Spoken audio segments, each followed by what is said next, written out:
Good afternoon, and welcome to the next in the series of concerts presented by the Ellsworth Community Music Institute.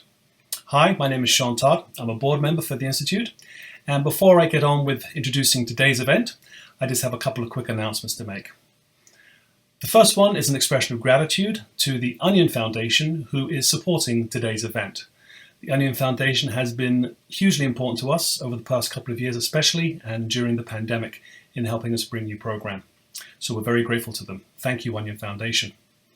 Secondly, if you've enjoyed the music you hear today, then you might consider tuning in for our next concert, which is on March the 8th. The link will go live at 1 p.m. Again, it's a Zoom event, and that link will stay active for about a week. In that concert, we'll be presenting the Silver Duo, which consists of Noreen Silver on cello and Philip Silver on piano. Very much looking forward to that. But in the meantime, on to today's event, where we present a quartet of strings: Sophie Davis on violin, Fatora on violin, Josie Davis on violin, and Colin Wheatley on violin and viola. Enjoy the show. Hi, I'm Fatora. And I'm Sophie Davis. Thank you for joining us for this virtual concert. We have a unique set of short and varied pieces to share with you that have come out of some creative COVID adaptation. In just a moment, you'll see us playing music with Josie Davis on violin and Colin Wheatley on viola. We share a good chunk of time together and are fortunate to be in the same COVID pod. We have all really enjoyed putting this program together for you and hope that these pieces bring you joy and comfort and give you the opportunity to reflect. Like so many musicians, we've had to deal with what it means to be a musician during the COVID pandemic. And we are incredibly grateful to be able to spend this time playing music together and also to be able to play together without wearing masks. We've realized this is a challenge, and it means a lot to be able to see each other's faces and read each other's emotions as we play. So we're very grateful to have this opportunity. While we all form a quartet of strings, it's a quartet of 3 violins and 1 viola. And up until this moment, the repertoire for this configuration has been classified as somewhere between limited and non-existent. We say up until this moment because we've been spending a great deal of time arranging some of our favorite pieces for this unique configuration so that we can all play together. We've put together a program of short pieces that covers a lot of emotional and historical ground. Some of these selections are light and playful, while others are somber and reflective. Over the course of this program, you'll hear 3 violins and a viola perform operatic selections, tango, traditional Scottish music, traditional Spanish songs, and a whole lot more. We'll be back throughout the performance to introduce some of the composers and pieces that you'll hear, but for now, let's get started with a Kreisler piece that Sophie arranged called Liebesfreud, meaning love's joy. We hope you enjoy.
So that piece that you just heard is by Fritz Kreisler, and he was a prolific violinist and composer for the violin.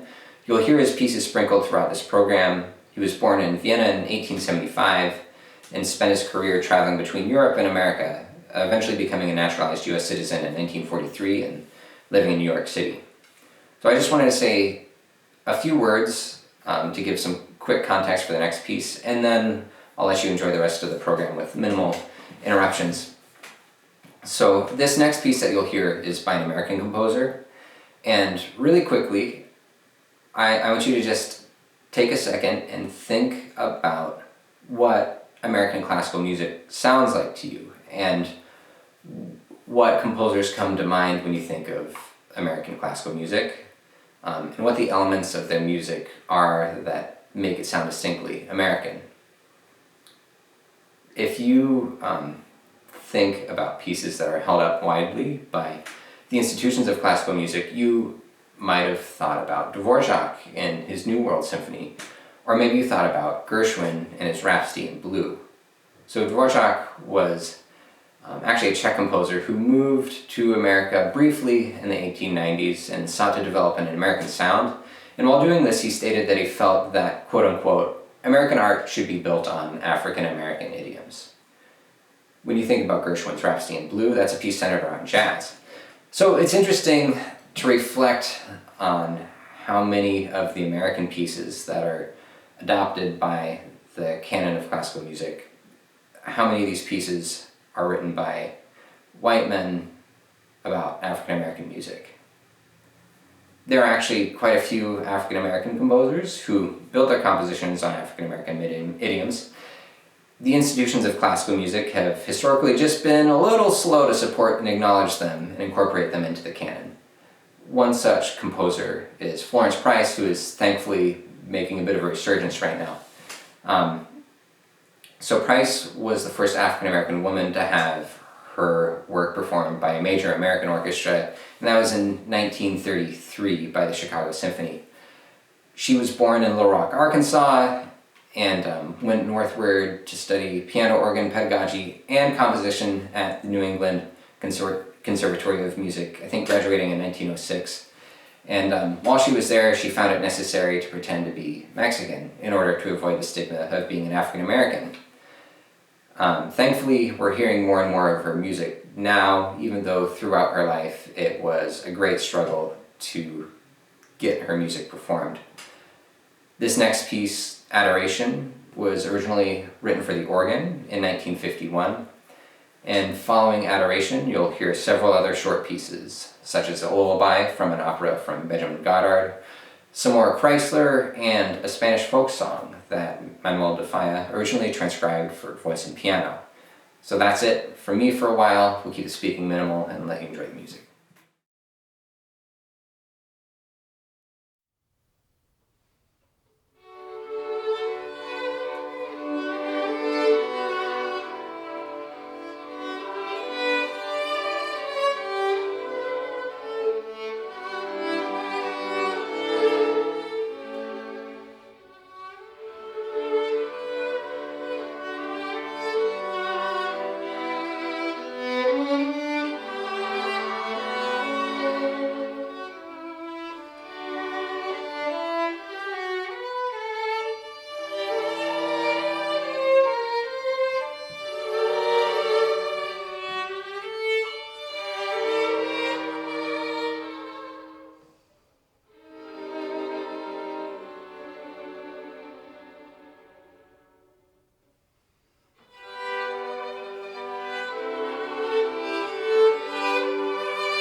The next piece you're going to hear is called Adiós, Nonino, and it's by the Argentinian composer and bandoneon player Astor Piazzolla. He wrote this piece, which literally means goodbye, grandfather, in 1959 after hearing the news that his father had passed away in a bicycle accident. He returned to New York after hearing this news and composed the piece in only 30 minutes, and it was based on elements of a previous composition that he'd written called Nonino. So 20 years after it was published, he wrote, quote, "Perhaps I was surrounded by angels. I was able to write the finest tune I have written, and I don't know if I shall ever be able to do better. I doubt it." The fact that he wrote this piece so far from his homeland and so quickly has made it in many ways a symbol of nostalgia and pride for the Argentinian diaspora. It's passionate, it's full of grief and kind of driving rhythms. And in many ways is a way of his way of emoting and dealing with his father's death. So I've loved Piazzolla's music for many years and was really fortunate to be able to spend several months in Buenos Aires where I listened to a lot of tango music, tango orchestras, and was able to take several lessons with the violinist in Piazzolla's former quintet. We worked on this piece together and I learned a lot about the techniques of playing tango music and have really wanted to play it ever since, so decided to arrange it for this group, and I hope you enjoy.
Maddalena Casulana was a late Italian Renaissance singer, composer, lute player, and the first female composer to have an entire book of her music printed and published. She wrote the following as a dedication in her first book of madrigals. She said, quote, "I want to show the world as much as I can in this profession of music, the vain error of men that they alone possess the gifts of intellect and artistry, and that such gifts are never given to women." So the piece you're about to hear is from her second book of madrigals, which she published in 1570. And it's based on text, and so it's meant to be sung. And the text we wanted to read for you, it translates to, "Your departure, lady, leaves my life insipid, and my hope for you is so unsure, my dearest, that I inspire to nothing less than your soul, the only virtue in the world. And fear brings tears repeatedly to my eyes, as if they were two streams of bitter tears."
Thank you all so much for joining us in this concert today, or tonight, whenever you're watching this.